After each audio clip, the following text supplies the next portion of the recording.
All right, the time is 5:03 p.m. and we're going to call this meeting to order. If I could get a roll call, please. Christy? Present. Dana? Present. Dan? Present. James? Present. And could I get a motion to approve the absences, please? I move to approve the absences of Eric Stuckey and Andrew Grayson. He's on here. I second that. All in favor? Aye. Luis, would you mind reading the disclaimer, please? Not a problem. Just got to find it. Chapter 16, Section 22 of the City of Kalamazoo Code of Ordinance states, historical preservation is a public purpose. To serve that purpose, the Historic District Commission is hereby charged with the following responsibilities. A, the Kalamazoo Historic District Commission is empowered to regulate work on the exterior of historic resources and non-historic resources in historic districts in the City of Kalamazoo, and shall otherwise have all powers invested in historic district commissions pursuant to the Local Historic Districts Act, MCLA 399201, 1970 PA 169, as amended 1992. B, to regulate work on resources which, by city ordinance, are historic or non-historic resources located within local historic districts, including but not limited to the moving of any historic structure into or out of, or the building of any structure in an historic district. The following documents are available in the Community Planning and Economic Development Department located at 245 North Rose Street. These documents will help assist property owners in understanding their responsibilities of owning property in a local historic district. MCLA 399201, 1970 PA 169 is amended in 1992, which is the Michigan Local Historic District Act. The Code of Ordinances of the City of Kalamazoo, Michigan, specifically Chapter 16, which is the section on historic districts. The Secretary of the Interior Standards for Rehabilitation and Guidelines for Rehabilitating Historic Buildings. Standards and guidelines for Kalamazoo historic districts and maps of Kalamazoo local historic districts. These documents and maps are also available on the City of Kalamazoo website at www.kalamazoo.org/historic preservation. Thank you, Luis. Are there any additions to the agenda tonight? None that I have. Okay. Are there any guests that need to be introduced that aren't speaking tonight? All right. Any public comments? Okay. And could I get a motion to approve last meeting's minutes, please? So moved. Seconded. Could I get a roll call vote on that? Aye. Or I'm sorry, not a roll call. All in favor? Aye. Aye. Aye. All right. And then do we have any new business other than the applicants?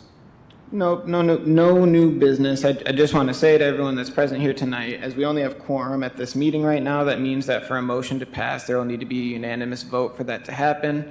As such, it's completely up to the applicant. If you would like to postpone your meeting until such a time when there are more than just quorum present at the meeting, you are able to do so. Just to be clear again, for something to pass this evening, all of the commissioners will need to vote it in favor because we only have quorum. So I'd just like to preface the meetings with that so everyone understands what's going to happen before we go into it.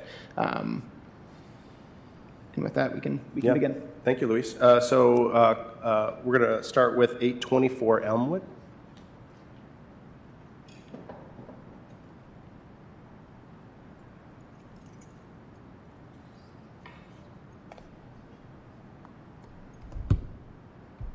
Hello, folks. I'm not really sure as to the process in this, so pardon me. Last one I did was online, so I didn't really know as to everything, but hello. My name is Takana Collins. I go by T. I am the Lead-Based Paint Hazard Reduction Program Manager for KNHS Homeownership Services. The project that I'm presenting for y'all to review today is 824 Elmwood, and the methods that we're seeking to do is using a lead abatement funding from federal government through the City of Kalamazoo to remove and replace the windows that were installed in that home, as well as a rear side facing door that was added onto auxiliarily by the previous homeowner, and that was proven to be lead-based paint. Okay. Does anyone have any questions for T?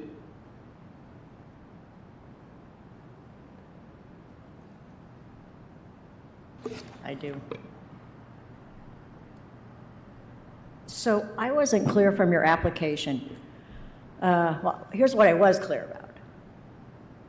You have two options. Yes. For the removing the lead-based windows. Let's just talk about that one for a minute. Sure. One is to remove the paint, sand, strip it some way, and repaint it, right? On each window.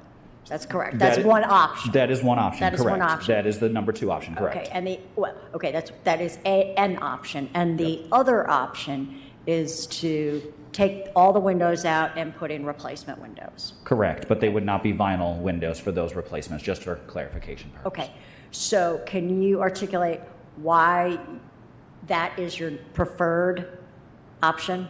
Yes, sure, absolutely. It's a combination piece. Primarily, the lead abatement is going to focus on the removal of the hazard and then replacing it with similar material. By removing the hazard itself and the deteriorated substrate that it is, so in this instance, the lead-based paint being the hazard, the deteriorated substrate being the window sash that the paint is on, those things, by going through restoration, may not be as cost-effective for the program, and then also may not be able to achieve the full lead safety because there still may be lead dust still contaminatable in that area, in those cavities. So the presented option of the removal of the window and then the putting in the new window sash with sash packs prevents that from being any option any longer. Those old windows with porous wood keeping that lead dust within, or even the wells or things of that sort. That's one big piece.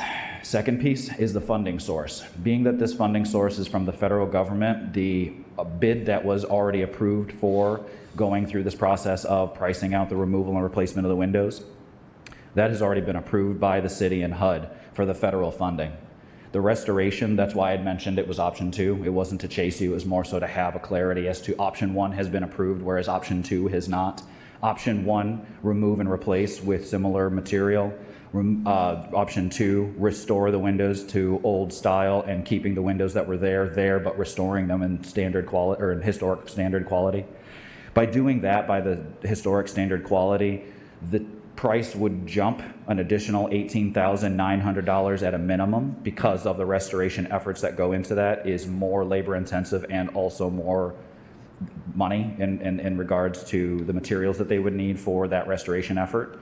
And then on top of it, the team that had submitted that bid, they may have to reassess that $18,900 cost difference to see if their team has the skill set any longer. The reason being is because the team who had originally put forth their bid for this project that had been approved at $68,075 for the removal and replacement of those windows, they had the skill set at the time, which is why they provided that restoration change order option. They had the skill set to do that restoration at the time. Unfortunately, they have lost their foreman who had the skill set and knowledge base, and that team no longer has the skill set to do the restoration work. They would then have to have a reevaluation of that $18,900 change order for the restoration of those windows to see as to whether or not that cost reflects the likelihood of them being able to do it currently with the team that they have. Likely not. Likely that cost would rise from the $18,900 and then have to be adjusted by that team for them to see what it would take for training to do restoration of windows. And then once that's done, having that change order reassessed by the city and by the federal government for approval on those costs. The lead-based paint hazard reduction program overall has limitations in regards to what it can fund for the scope of work, lead-based paint. And then on top of that, there are program guidelines that limit how much funding can go per project. Right now, this project had gone out to bid twice. The initial bid was $138,900. That price point was too exorbitant for the time of review, so the city and HUD asked for me to rebid this project. I then rebidded this project out. There was not enough bidders out there who were interested in the project except for one, and they presented those two price points, the $68,075 plus the $18,900 for the restoration, or the $68,075 flat with the removal and replacement of the windows, keeping the similar standard of historic district that I've used on a similar project. Okay. Thank you for that very thorough description. I apologize if that was too No, much that or was anything. great. Seriously. That was really great, and that Very answered a helpful. lot of my questions that I had. And then Yeah, and I see like the door that you're looking to replace, you found one at Heritage and you're Yes, I going to did. restore that. Yes. And then you have wood-clad ones for the replacements, So for the windows, I'm looking at aluminum clad, actually. aluminum-clad. Yes. What was would it change the project dramatically if it was wood-clad? I believe it would, yeah. Yeah.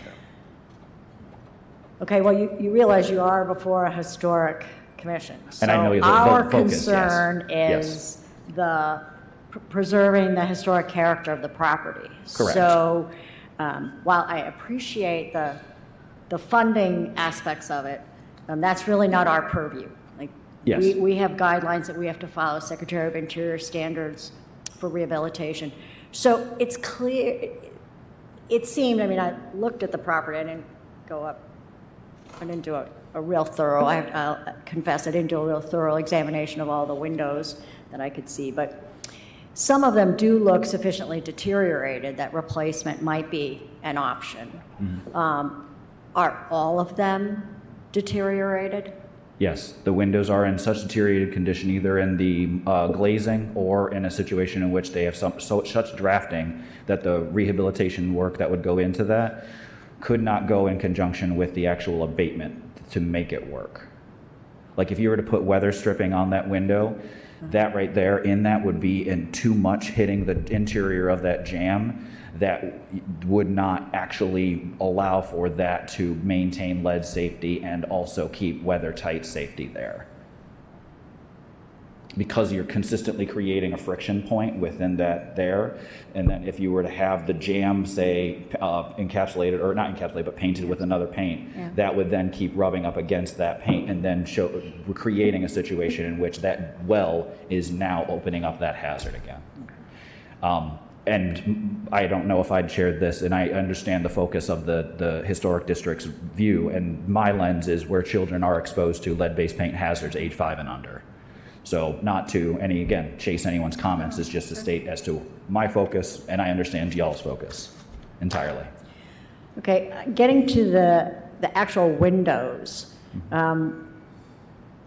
talk to me a little bit about how they would relate, how the replacement window relates to the existing window in terms of, is it the same size? Yes, Is it the yes. same opening, the same Yes, no. glass dimension? Is it the same reveal Yes. on the windows? Okay. Yes, we would be keeping the same dimensions. There's not enough windows that reflect like a grid work or anything of the sort, like Right. muttons and Right, right. whatnot. Didn't seem like it was. So we'll be keeping the same dimensions of the window. We will not be changing any of the width or height or anything of that sort for the existing visual appeal in any way, shape, or form. No.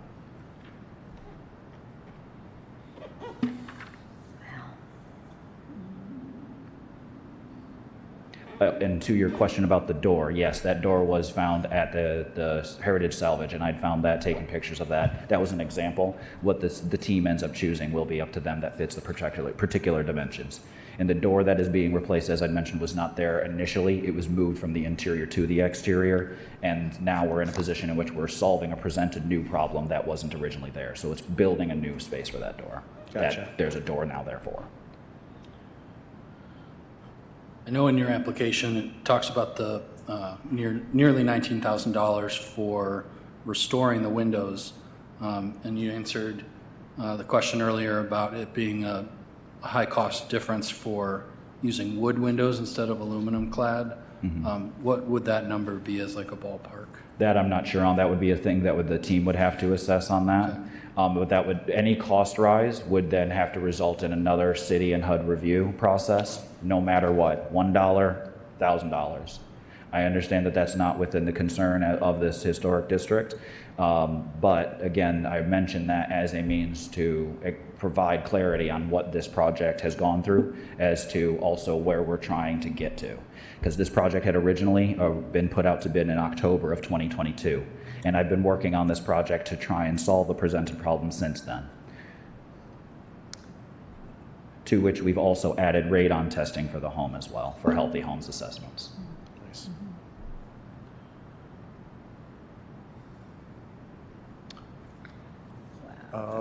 If there's no further questions, would anyone like to put forward a motion?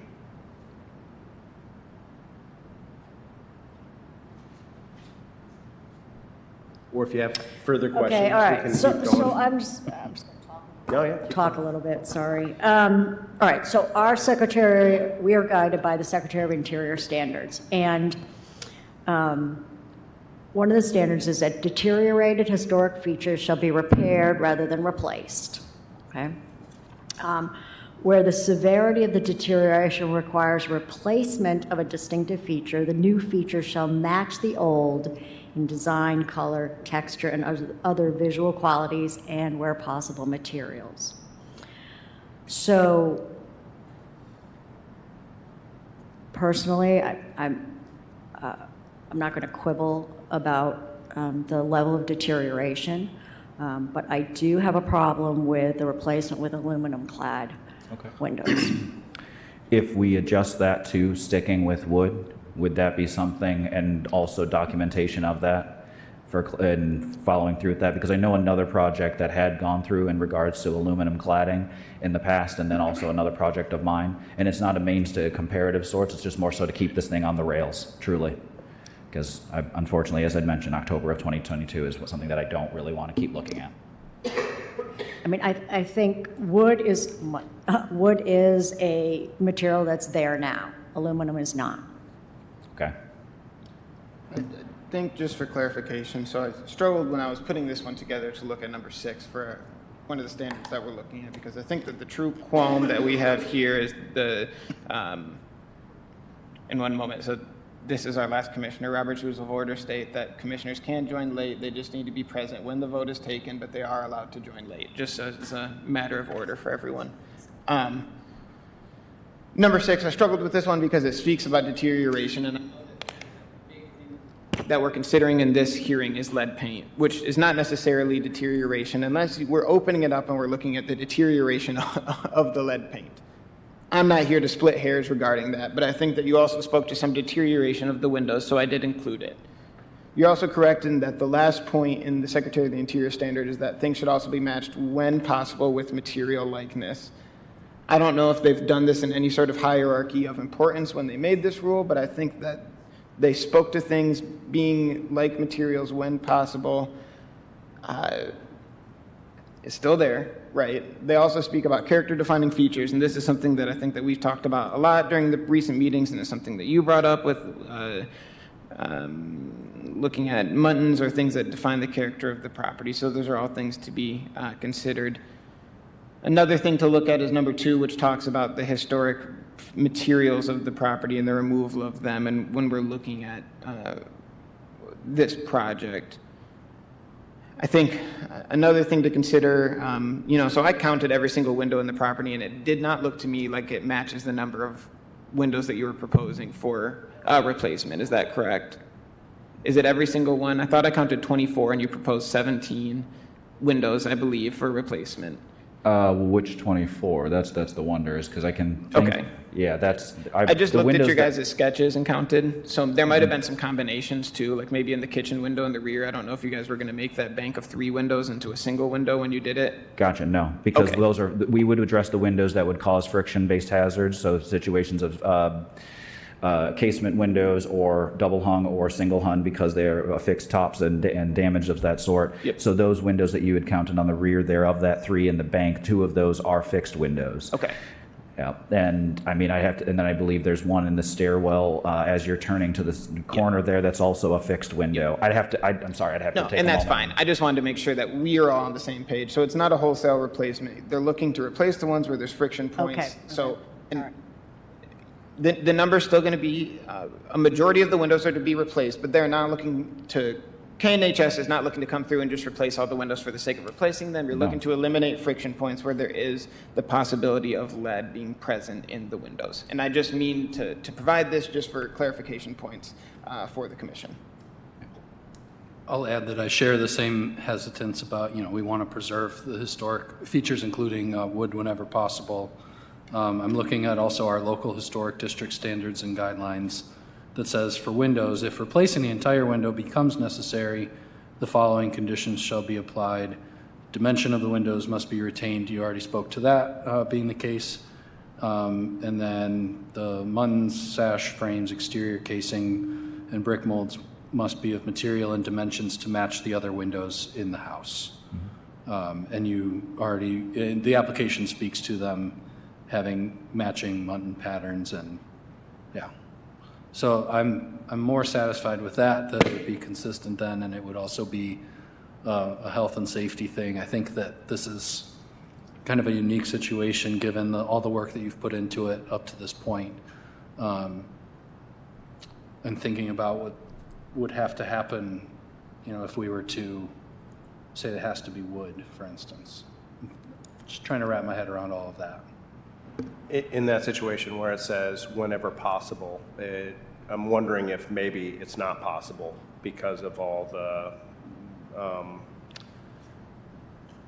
legwork and whatnot that goes into getting it back, so I wonder if that gives some wiggle room on whenever possible on that.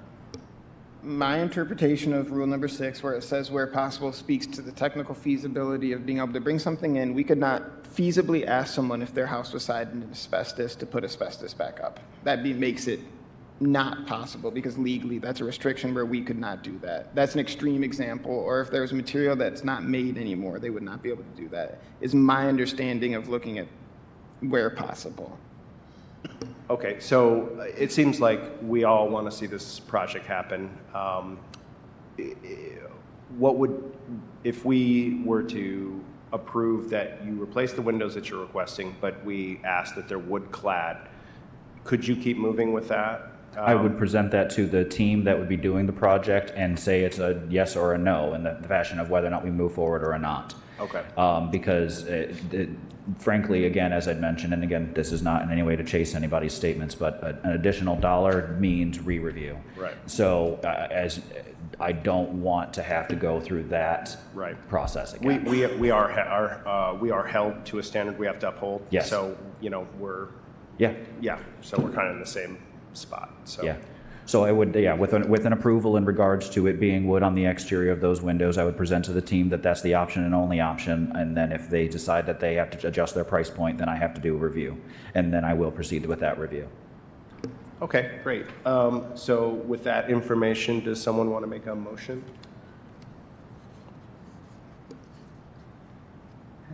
Do I leave the room? No, for that? no. Okay. I'll make a motion to approve a certificate of appropriateness for the work as described in the application as it complies with Secretary of Interior Standards 2 and 6. I want to make a point of clarity that you presented it as it was proposed in the application. So Are we having discussion on the motion? you can, Okay, but I okay. just want people to know that just because we discuss will be the binding thing. And there can be discussion on the motion, and then the motion can also be amended by a fellow member of the commission with the approval of James as well. Okay. So now there's time for discussion. Yes, I was going to say, I'm not yes or no, as I came in late, and I need a little bit more, You don't based get on the more- pictures I see, you don't get more time. okay.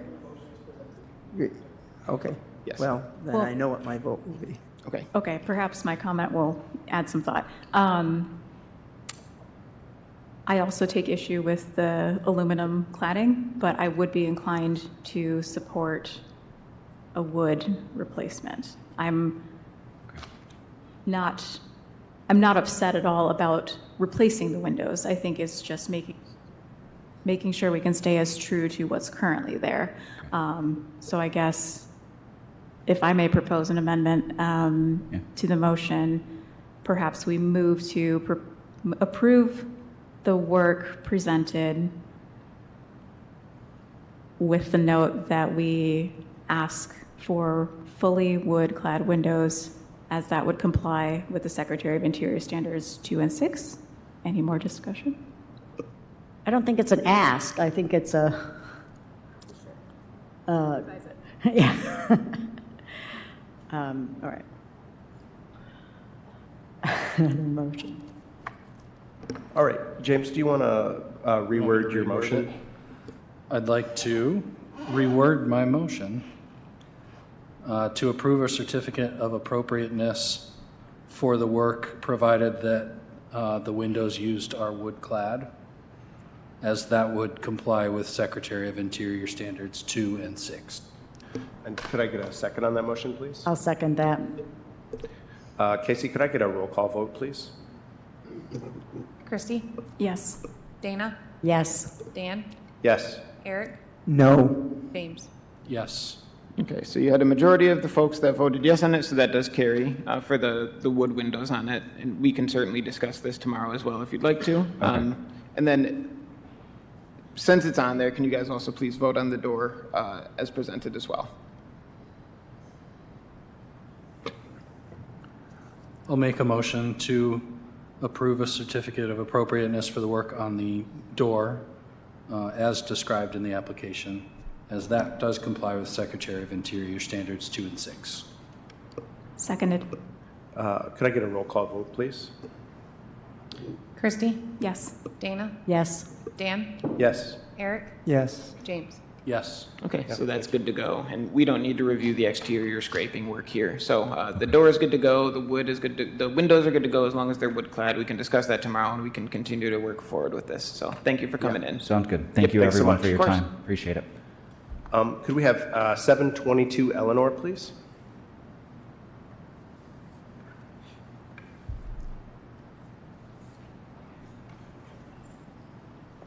Hi. How's it going?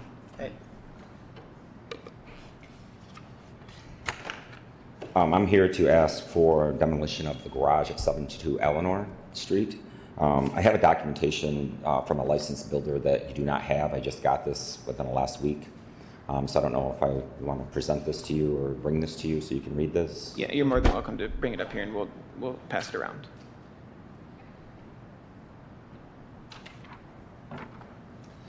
We're asking that the garage be demolished. We've owned this property 8 to 10 years. It was like that when we bought it. It's braced up. I believe you do have pictures. It was braced up when we had it. We've never used it. Tenants have never used it. It's not usable. It is not salvageable. It's, as the builder says in the letter, he's would not even recommending doing any type of repairs on it. It's unsafe. It truly needs to be torn down. Thank you, and thank you for bringing in the letter. And we'll pass this around here. Luis, do you think it was built in 1891? I think it was probably built pretty close to when the home was built. Looking more into this property, and after we had our meeting, Robert and I was able to dig into the files. There was work that was done on this in 2013. I didn't put the pictures in here because I didn't think they were particularly pertinent, but the entire garage spanned almost the entire rear lot, so there was an addition that was added to the left in this picture, which is the west, that spanned over to the wall on the next property, and then there was like a three-car carport garagey thing that was on the east. Both of those things were removed from the property, and that's when the shoring up of it was done. So in that time then, that means that there was sistering done. Obviously, the garage has not been used or addressed in that amount of time, but it also shows that there has been a significant slant that's occurred in that amount of time as well. So just further background for everyone on this case.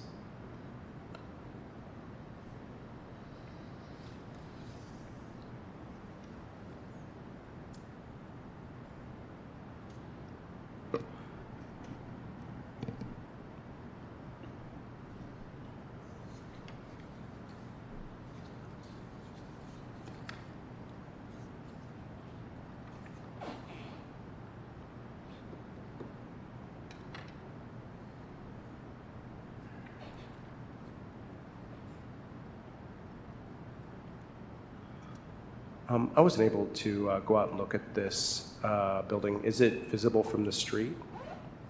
I think lots of things are visible from the street. If you're standing in front of this, it's not visible from the street. If you're standing just to the east of it, you can kind of see it. But these pictures that we have right now of these angles would not be able to be captured from the street. You'd only be able to see kind of the right corner-ish.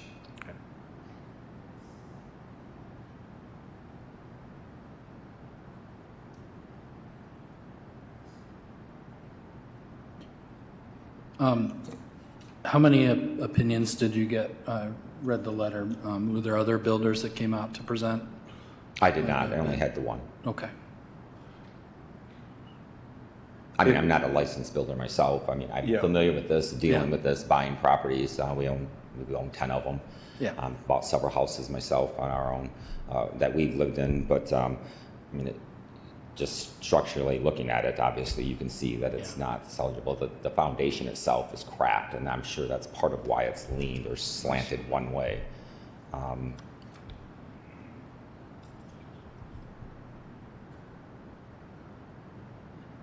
In the first picture, is that the back of the?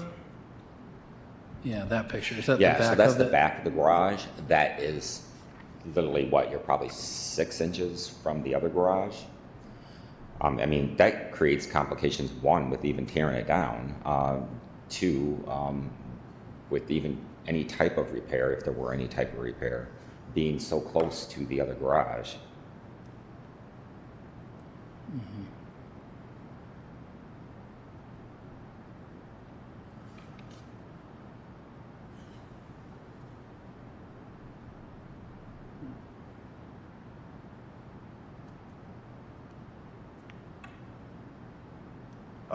I think I'm going to lean in and ask Stuckey, who's the builder on our team here, what's your opinion on the salvageability of it? I would really need to look at the building in person, but from what I see, it doesn't look as bad as what I'm hearing. I mean, you've got your angle bracing. I don't know what the bottom plate is, or if there even is a bottom plate.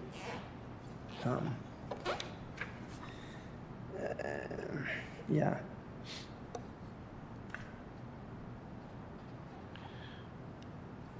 Did you go to this builder for a quote to repair it, and then? Correct. Yeah. I asked him what we could do, what he thought. I would like his professional opinion on what the best thing to do with this. Give me both options or what cost. He said this is not, he would not touch it personally. Right. Obviously, he's a very well-known builder and a high-end builder. Yep.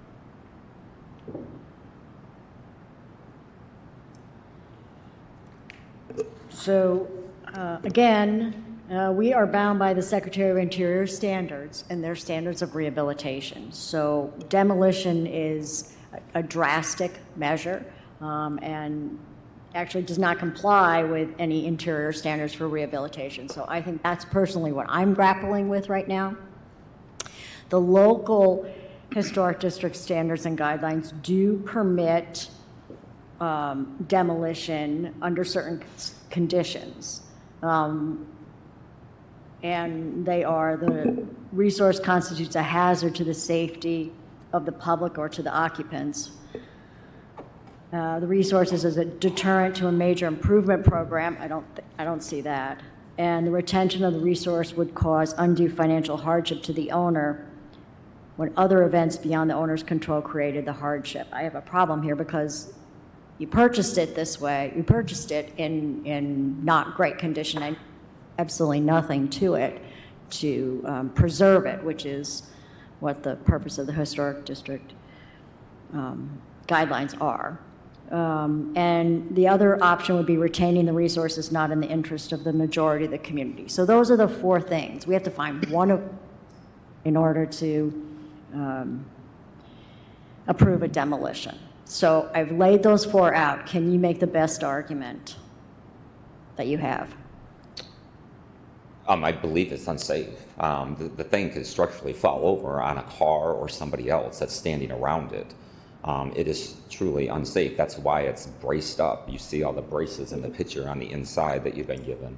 Those braces, that's because if those weren't there, that would most definitely fall down. I was actually concerned with that last storm that came through. But luckily nothing happened. But yeah, so I do believe it is unsafe. How many years have you owned this property? About 8 years, I believe. 8 years. Mhm.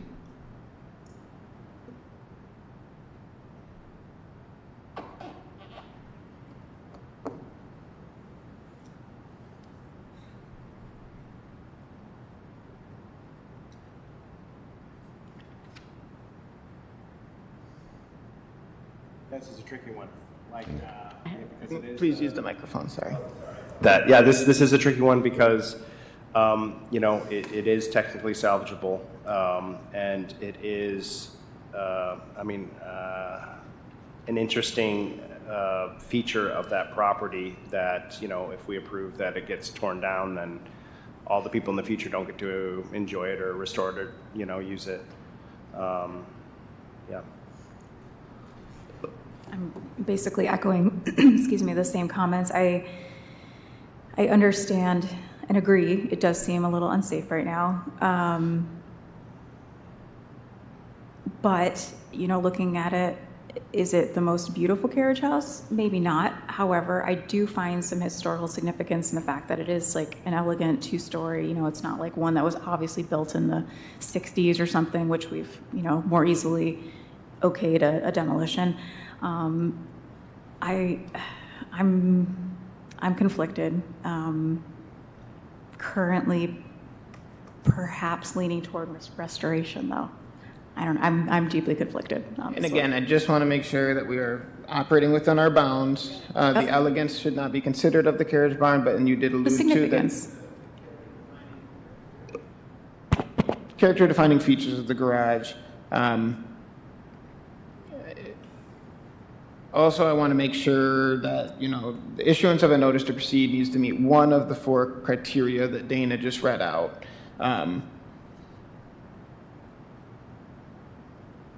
As me not being a structural engineer, then I can't necessarily speak to the structural safety of it. We didn't have anything until you brought in today from us, something from a contractor. So obviously that was not had at the time of the submission of the application, which is fine. You brought in supplemental information for us, which is fine. I agree, and why I wrote in my report that number 2 and number 3 did not apply, so I put they were not applicable to this application. And then number 4 is a very vague one, in my opinion, when we're looking at the issuance of a notice to proceed. So, Another thing we potentially could do is to ask for another opinion, a second opinion, to confirm the safety hazard of it. I don't know what the other commissioners would think about that. I mean, I kind of agree. I think that's an interesting research moment for us, perhaps, because I appreciate and respect the opinion of one builder, but I also feel like it's easy to have one person write a note and say, yeah, I don't want to do this work. So I don't know, are we allowed to postpone it for more information? so that is what I don't know you if anyone's interested. go ahead. Does the city of Kalamazoo, do we have any resources like inspectors or something that we could employ to give us like a non-commercial point of view on it? Yeah, so if I would not feel comfortable putting any of those things into a motion because we cannot instruct someone to go out and get things in that regard. Gotcha. If there is not enough information you guys feel to make the decision, then you could ask for further information. The motion could be postponed and brought back, and you could ask for what you would like that information to be without saying who it is sought by or who it's researched by. Would be completely appropriate to me. So if you think that there's not enough information provided in the application regarding the structural integrity of the carriage barn at this property, in my opinion, that could be grounds for a postponement of this application.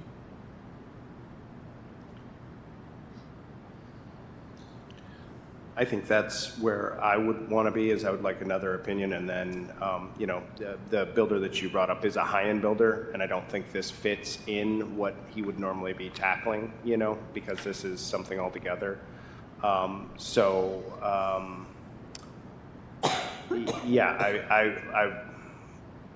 I have a feeling that you won't get the votes to pass. I mean, I'm just guessing, and so maybe instead we postpone it and get just a little bit more information, and then, like a second opinion, and maybe even like a quote, like if it's framed like a cost to restore versus tear down, just so like, basically the question's not loaded to the contractor out of the gate, in my opinion. And again, I don't think we can direct the person to ask what the contractor would be doing, but just I think that's true. seeking more information. That's is what we're looking for, it sounds like to me. Yeah, thanks for clearing up my mutterings. Nope. Yeah. So we'd like to see another contractor, licensed builder, obviously. I think And just then you would more- like to see the difference in costs from restoration, if they were to say that. I think versus. the cost would probably be negligible to this board because the burden of financial hardship would be one you would need to prove to us that this has become a financial hardship on you, especially when you're looking at the retention of the resource would cause you undue financial hardship when a governmental action, an act of God, or events beyond the owner's control created the hardship, and all feasible alternatives to eliminate the financial hardship may include offering the resource for sale at its fair market value or moving the resource to a vacant site within a historic district have been attempted and exhausted by the owner. So the burden to overcome that financial hardship question is a high hurdle in my opinion, and I think that's why it's not usually addressed. To me, the question that's been posed by the district, the commission right now is one to look at, is there more information that can be provided regarding the structural integrity of the barn in its current state? Does that sound like what you guys are asking? Yeah, that sounds what I'm feeling for Okay. sure. And then should we put that together as a motion, or do we just have no motion? So the No, we need a postponement motion. motion would be to postpone, Right. specify the date until which it would be postponed, and then ask for which information you are looking for to help augment this application and give you guys the information you need to make a decision. So All right, I'll take a stab motion at it. basically asking for a second opinion. Here, I'll make a stab at it. All right, thanks. So I move to postpone the applicant's request until the Historic District Commission meeting on the 18th of June, our next meeting, and direct that the applicant provide further evidence as to the structural integrity of the building. Can I get a second on that? I'll second. By a date, to the Historic Preservation Coordinator by noon on June 11th. So it can be incorporated into the packet and get to us in time for us to look at it. Okay. I'll second the motion. All right, Casey, could we get a roll call vote, please? Christy? Yes. Dana? Yes. Dan? Yes. Eric? Yes. James? Yes. Okay, so I'll reach out to you tomorrow so we can continue to talk about this. I'll get the postponement out, like the notice of the postponement out to you by the end of the week. The 11th, you can get it to me by the end of the day, the further information. It doesn't need to be by noon. By the 11th of June, just so I have time to incorporate it into the packet for the commission to be able to look it over by the meeting on the 18th of June. So we can talk here by the end of the week and continue to work out the details. All right, thank you. Yep, Yeah, thank you. Okay, moving on to 238 East Michigan.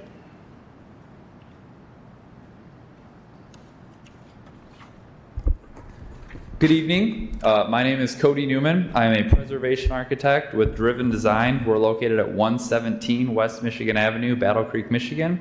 I'm here on behalf of Brian and Carmen Harris, who are here as the owners. And we also have Lauren Hanna, who is an interior designer with us here as well, representing the project. This project, will give a brief overview, is located at 238 East Michigan Avenue. This is right in the heart of your downtown in the historic district. This is a contributing building to the district. This project has been set up for the potential of historic tax credits. So this will be going after your review through the SHPO and the National Park Service review process. We've done many tax credit processes. It should be noted the extent of the project is the first floor, the eyeglass company that has been there for a very long time is remaining as part of this project. There's no changes to that as part of this scope. I guess I should say fire suppression is being added to the building throughout. But outside of that, there's no actual changes to the first floor tenant. So that's going to remain. The upstairs has been vacant since probably the 50s or 60s, as we can gather. Historical use was housing, and we are looking to add 4 new apartments to this building. Following the Secretary of Interior guidelines has been crucial as part of this project, again, because it is set up to be a tax credit project. The front of the building, the only thing that would be happening to those second-story windows is any touch-up of paint, but that's going to be left other than that. And on the inside, we're adding an interior storm window for the thermal energy gain instead of replacing the window. So this is a repair instead of a replace situation on the front facade.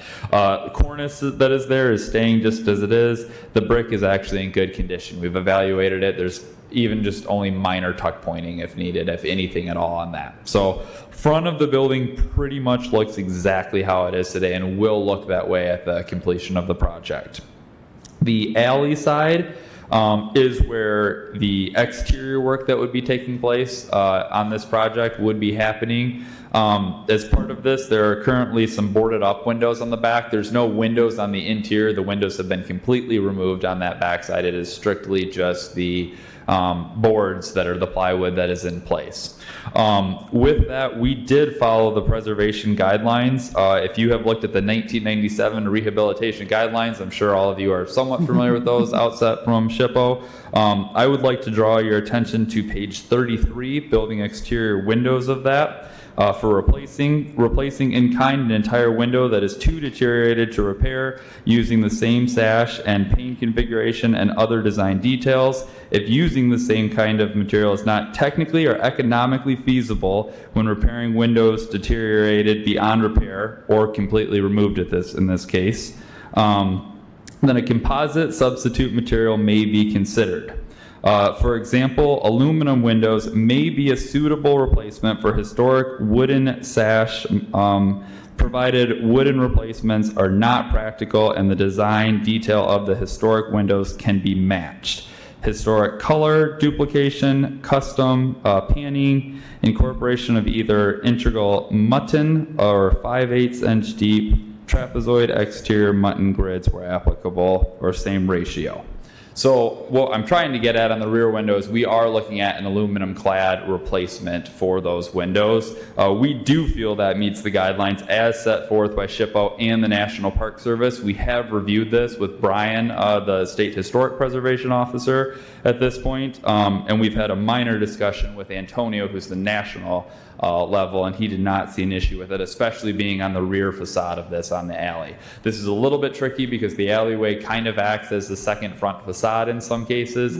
However, we feel that it's suitable for the project itself. Moving to the next page of the guideline, 34, I would also like to bring to the alterations additions for the new use. Since two of those windows we are proposing putting in doors and balconies out the back. That matches the neighboring building. I believe there's even one other building right up the road that has balconies on the rear. Basically, they're metal balconies. They're going to match very similar to the context of either side. They could be removed in the future, so it's not anything that we feel is detrimental to the historic character of the building. And the doors that are being put in would be where the windows were located and could be blocked back in the future should someone want to modify that. The only other thing on the rear facade is there's going to be some utilities that are going to go, some new electric meters and stuff on the back facade right where the other ones are. And again, we felt that that was the contextually best place to put those. With that, happy to answer any questions that you all may have for us on this project. On the doorways, do you have to cut into the brick to get to the correct height? Is that, or are they tall enough to be doorways? I can't quite tell from that picture. We will have to cut into the brick. And the brick will be preserved. We'll put it in the basement, so if anyone ever wants to for future use, or if there's ever any damaged brick, that can be there. I also, one thing I did forget, we do have a note, there's some stucco on the back, some minor chipping and peeling of that. That's just going to be patched and painted. So. Great, seems like a cool project. Seems like it's really well thought out, and you've definitely not your first time around here.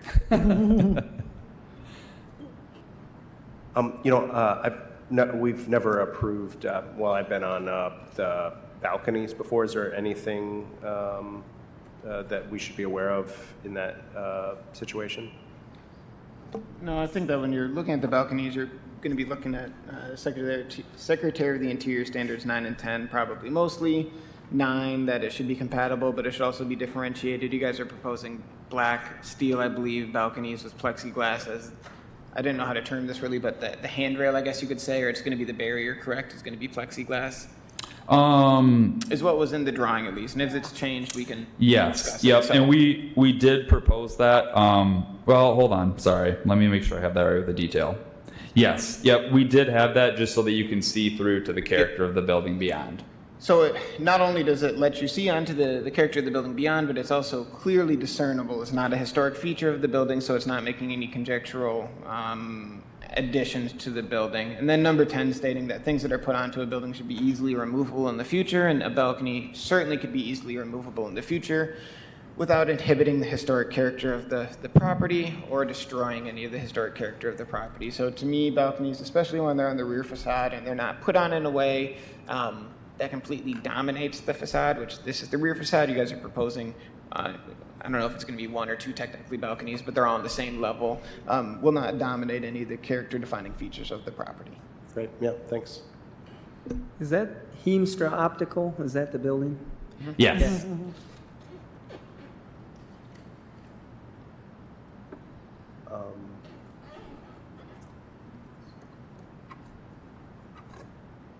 If no more questions, would someone like to make a motion?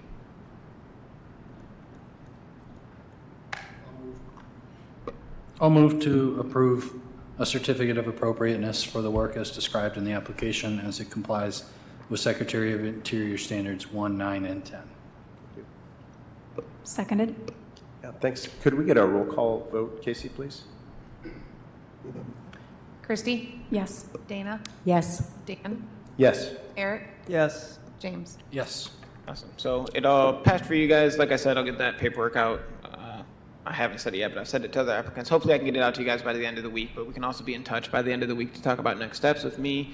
I can't remember if there's a building permit in, but we can look at all that together. So thanks for coming in and presenting. Wonderful. Thank you very much. Appreciate your time. Yeah, thanks so much.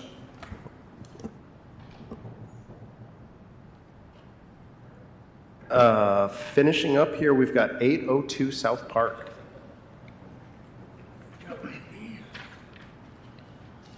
My name is Jack Sopchis. I'm representing Lance Greer for the property, and Lance would just like to put an aluminum wrap around the fascia because the paint is peeling so badly. Mr. Greer is going to do the work himself.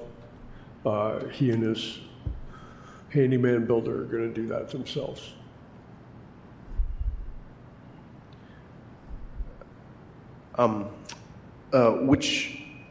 Which window in the front or the back, or what windows are going to get wrapped? Which? It's all just the fascia, and it's not the windows themselves. Oh, just up. Yeah, Okay. and there's no gutters, no soffit. It's only going to be the fascia.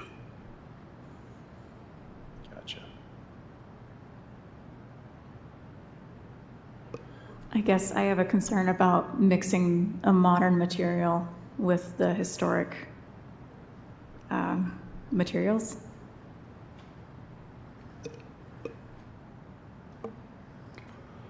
Well, I think based on our standards, that's not much different than cladding the siding with aluminum or cladding the siding with vinyl. Based on the standards, the way I would understand it. Am I correct on that? Well, I think we need to be careful about this one. This house was built in 1933, so aluminum was certainly a material that did exist. I think that when we're looking at the intersectionality, and there's no pictures in here, so Casey's going to pull up the Google Street View of this property for us too. So if people were not able to go by it or look it up on the internet, which I strongly encourage that people are reading the packets ahead of time and being able to look at the pictures before they come to the meetings, we can look at it and see the fascia on this property. It's a craftsman-esque or craftsman property. The fascia, and for maybe you can go a little bit to the left on this view here, Casey. Like move down one and then zoom in on it a little bit. Fascia being the face of the boards that are facing us. In each of these cases is a prominent feature on craftsman properties. You see on the gable ends, not the ones where it goes into the roof again, but they extend past, that being a character-defining feature of the craftsman style. And there's some exposed, what I'm guessing are faux rafter tails, and there's brackets as well. The introduction perhaps of the new materials was not my concern, and it can certainly be your guys' concern, because I think that this was a material that was present when this property was built. Aluminum, I'm sure, was something that was being used in 1933. When we look at the standards that were cited,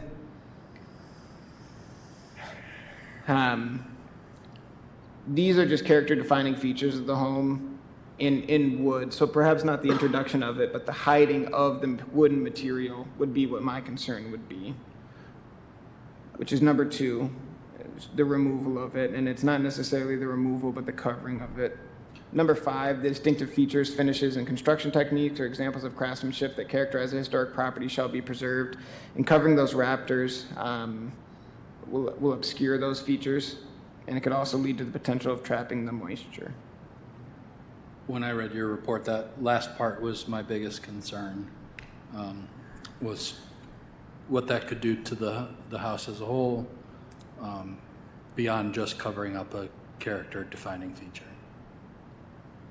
Yeah, I was looking at a really good photo on Zillow here of it, and there is a lot of really nice detail that would be lost if it was covered up. I guess to expand on my earlier statement, I don't agree with changing the material just because of a cosmetic concern, because as Eric said, it would be kind of the equivalent of someone asking to side their house in vinyl siding, and we typically don't do that because of the standards we're bound to. So, Is there a reason why you don't want to just paint it? Just repainting it over and over, I believe, was his biggest concern. Yeah. Yeah, I And think having to get up on the roof to do that each time. that's unfortunately that's just part of these old This houses. is the joy of owning Yeah. an old home. Yeah. All right. Does anyone want to make a motion regarding it?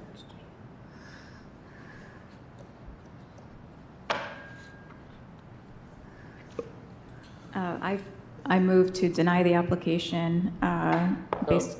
Motions need to be made in the positive. I'm sorry. All right. I move to approve the work as noted in the application as it complies with the Secretary of Interior Standards 2 and 5. I'll second the motion. And then, so voting affirmative means you're fine with the aluminum cladding, and if you vote against it, then you're not. So, could I get a roll call vote, please? Christy? No. Dana? No. Dan? No. Eric? No. James? No. Okay, so about sorry, that. unfortunately, that one did not pass, and I'll be in touch with Lance. I know that he's out of the country right now, but I'll be in touch with him to convey that with him as well. So, All right, very good. yep, thank you for coming in.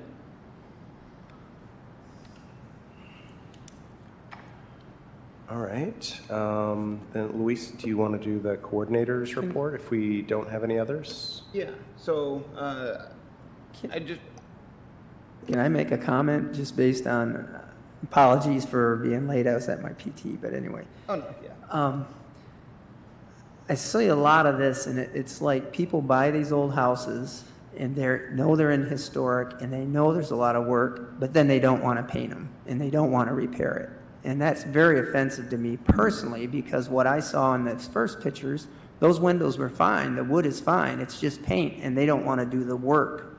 They don't want to put in the hard labor that it takes, or On the that- cost that it takes, but that is part of having a historic home, so. On that first one, it was The first more, one I was the referring first to. one was, it was a And in health. this case, it's the same thing. Well, they're claiming health, but there's ways to abate lead. And so it's already You been. know, I do it at my house. I just want to make sure that we're keeping our comments and concerns confined to the case of which with they, that they pertain to. I think is very important. Well, in this case, we're talking about the fascia, but yes, it's a matter of, I don't want to have to paint it. Yeah. Sell your house and move to a new neighborhood. And I just want to be careful that we make sure that we know what we're saying as a city body. So, for everyone. Are there any more commissioner comments? No, I don't have any more comments on that. Okay. I just wanted to thank folks for coming out to the Michigan Historic Preservation Network conference that were able to come out. No worries. If you couldn't come out, I know that stuff comes up all the time, and it was nice-ish weather too. So, as we have today. So thank you all for coming out and joining me tonight. I also want to extend the invitation to everyone to come to the Historic Preservation Awards of Merit ceremony, which will be held May 29th, so that's next week at 6 p.m. at KNAC, which is 315 West Michigan Avenue, which is the First Baptist Church, or the former First Baptist Church right there in West Michigan. We will be awarding 5 awards. So this is kind of, to me, the best opportunity for us to, we serve this role so much of administering the rules, and it's our opportunity to reach out to folks and say, hey, you're doing a good job at the work that you're doing in the city. We recognize that. We know that preservation, we're worried about buildings a lot, but it could not be possible without the people. So I think it's a great opportunity to congratulate folks on the work they've done. And I think I try to push it towards the end of May each year, because May is Preservation Month, and this is kind of the capstone of Preservation Month, in my opinion. KNAC has been hosting us for the last 3 years, I think now, and it's just a great space to be able to go and do it. It's centrally located, and anyone that wants to come is welcome. We made some videos for each of the awardees, like a 2 to 4 minute video, so they can talk about what they've done in their own words. Past videos are on YouTube as well, so if you want to go and check those out, they're on the City of Kalamazoo's website. What was that address one more time? 315 West Michigan Avenue, which is the former First Baptist Church. Now it's Kalamazoo Nonprofit Advocacy Coalition, KNAC. Do you have a list of the addresses that are being awarded? See if I can do it off the top of my head. I think If not, an email would be awesome. Yeah, so 405 Stewart Avenue won a Stewardship Award. 712 South Burdick Street won an award. Are you shitting? What's that? Pissed off. That's all right. Go ahead. Yeah. And people need to be nominated. So I put out a call for nominations every year. Anyone can nominate anyone else. So 712 South Burdick won an award for the restoration of a 2-story porch, which that's right across the street from Bronson Hospital. When the video comes out, you can look at it, or you can go down and take a look at it in person. I think that's only 2 so far. The Ladies Library Association won an award for the restoration of their shutters, the interior shutters on their property, and the bookshelves that are in their property. 530 West South Street won a Stewardship Award. And then Tom Huff won a kind of a personal award for the work that he's done in the city, particularly in the downtown areas. And again, nice opportunity for me to be able to say, hey, we do recognize regulatory, but we also recognize the work that folks are doing. And that's put on by the Historic Preservation Commission, so you guys as counterparts. And broken record, but yeah, please, we'd be more than happy to have you guys come down and join us for that. Yeah, sounds fun. Otherwise, we've had 3 administrative no permit reviews, 13 administrative reviews with a permit, and then we've had 13 hearings for a grand total of 29 reviews that have generated $1,560. The reviews since last time were porch work, 2 roof repairs, more porch repairs, and more porch repairs. So that's pretty much the majority of what's going to be happening most times, and it starts to ramp up around this time of the year as well. So Great. that's all that I have. Thank you. Okay. Well then, could I get a motion to adjourn, please? I'll move to adjourn the meeting. Second? Seconded. All right. All in favor, say aye. Aye. Aye. Meeting adjourned. Thanks, Louis.